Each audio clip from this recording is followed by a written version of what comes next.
Guys, today I'm going to tell you about weight. So there's a couple different ways that we can measure weight. You do have to be familiar with about how much something might weigh. So I'm going to show you a couple of those different ways. So right here I have what's called a digital kitchen scale. Your mom or dad might have one. If you know anybody who works in a restaurant, they might use these as well. Probably a lot nicer than this one. But basically what you do, you turn it on. Wait for mine to turn on. Oh, okay, so it goes down to 0 and you put your item on. So what you can't see is down here it has a tiny G. So my spoon it keeps deciding if it wants to be 39 or 40 grams. That's what that G stands for. See, went back to 39. Oh, now it's 38. Grams. So that's one of our ways that we can measure out an item. We can also, and I'm going to switch it up on here, measure it out in pounds. This one does pounds. I didn't realize that. Ounces. That's what I was looking for. So this one is 1.38 ounces. So when we have something small, we can measure it in grams, which 1 gram is about a paper clip. And then we can measure it in ounces, not to be confused with the ounces that we talked about with capacity.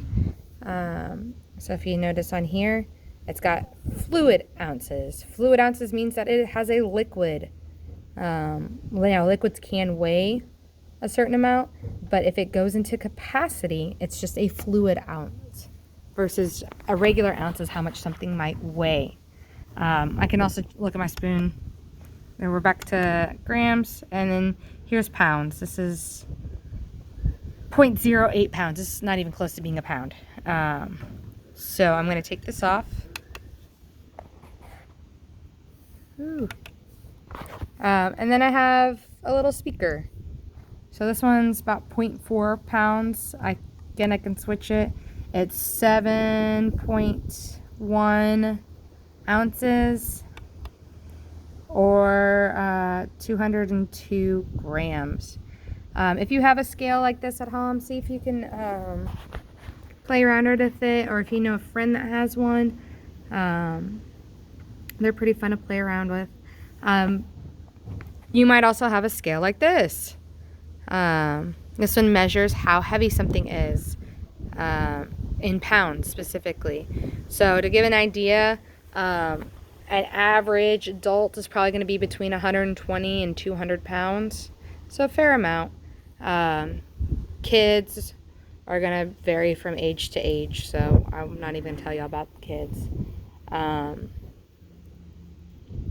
But we use the scales to measure weight. If we lived anywhere outside of the United States, we would not measure this in pounds. We would measure this in kilograms. And so with kilograms, the average person, I want to say, is between 50 and 70 kilograms. So it's the numbers are smaller, but that's because there's more kilograms or more weight to each kilogram. So just be familiar with all of that. Check out the weight anchor chart that I posted. Get familiar with it. Make a copy for those of you who like to make copies. That will definitely help you out with understanding how big something is in terms of weight. If you have any questions, make sure you make it out to my sessions on Tuesdays, Wednesdays, and Thursdays at 11:45. I hope y'all have a great day. Bye.